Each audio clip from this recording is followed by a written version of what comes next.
Good evening. It's Thursday, March 19, 2020 here in Cebu City. I'm Cherry Ann Lim, and here's all you need to know in NewsBits tonight.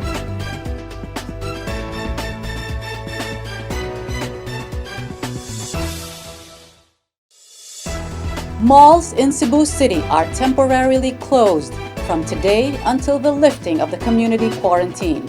However, Mayor Edgardo Labella clarified that establishments offering basic commodities like supermarkets and grocery stores will remain open. Here's Chari Coronel for the details. Cebu City Mayor Edgardo Labella has ordered the temporary closure of malls in the city starting today, March 19, until the general community quarantine is lifted. The mayor, however, clarified that grocery stores, supermarkets, money remittance centers, pharmacies, hardware stores, banks, and other establishments offering basic commodities will remain open. In a press conference Thursday morning, Labella announced the expansion of Executive Order No. 56, which will now include the temporary shutdown of spas, hair salons, barber shops, massage parlors, facial and aesthetic clinics, internet cafes, gaming arcades, karaoke bars, sports centers, including the Cebu City Sports Center, country clubs, and golf clubs. Earlier, the mayor has ordered for the temporary closure of all recreational centers in the city effective March 18. Also ordered closed are amusement places that serve alcoholic beverages, arts, entertainment, and recreation activities, and places, gambling facilities, fitness centers, gyms, dance studio, and other fitness classes. License and permits processes in the city will also be temporarily suspended starting today. Labella has placed the entire city under a general community quarantine from March 16 to April 14, 2020. Chari Coronel, NewsBits Tonight. The Department of Health today reported 15 new cases of the coronavirus disease, bringing the total in the country to 217. Meanwhile, the Mandaue City government will not declare a community quarantine despite having one confirmed COVID-19 case. Here's Kenneth Torres for the details. The Department of Health reported Thursday noon 15 new cases of coronavirus disease, bringing the total number of confirmed cases in the country to 217. The DOH also reported one additional patient who recovered from COVID-19, in addition to 7 recoveries reported earlier. The patient who recently recovered from COVID-19 was patient 20, a 48-year-old male Filipino from Cavite who had travel history to Japan. He was admitted at the Research Institute for Tropical Medicine last March 7, but was already discharged after testing negative for COVID-19 twice. DOH Central Visayas Director Jaime Bernada says the first positive case in Mandaue City is already recovering. Although there is a confirmed case of COVID-19, Mayor Jonas Cortez says he won't implement a community quarantine yet in Mandaue City. Cortez added that they have already made an emergency purchase of vitamin C and other over-the-counter medicines for the senior citizens. The city has also disinfected some areas to prevent the spread of COVID-19.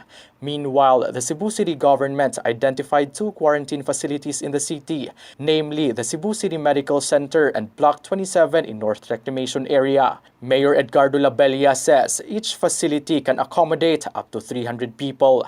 Labella added that the facility at the North Reclamation area is expected to be completed within 10 days, while the facility in CCMC will be done in 2 weeks' time.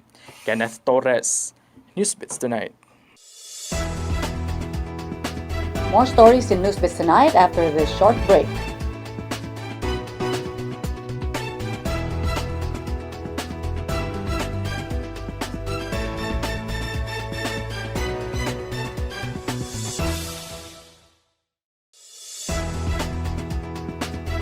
The Department of Health in Central Visayas says the Vicente Soto Memorial Medical Center's subnational laboratory has started testing for the coronavirus disease. Here's Chari Coronel for the details. The Department of Health Central Visayas reported that Vicente Soto Memorial Medical Center subnational laboratory for the coronavirus disease has started operating today. VSMMC Chief Dr. Gerardo Aquino Jr. says around 100 reaction kits arrived in the hospital last night. DOH Central Visayas Jaime Bernadas says the inpatients who are needing immediate testing will be prioritized due to limited testing kits. One reaction kit is good for one patient. Aquino, however, says the 100 testing kits cannot be used for 100 patients since they have to leave some for control measures. Meanwhile, some 100 COVID-19 testing kits purchased by the Lapu-Lapu City government arrived today. Mayor Jonard Ahong Chan says they will use the testing kits for the 5 patients under investigation currently admitted at ARC Hospital in Barangay Agus. As of March 19, there are 141 persons under monitoring in the city, while 8 were already discharged. Chan says the testing kits are solely for the residents of the city. He added that they will purchase 100,000 additional test kits to prepare for the worst-case scenario. Chari Coronel, NewsBits Tonight.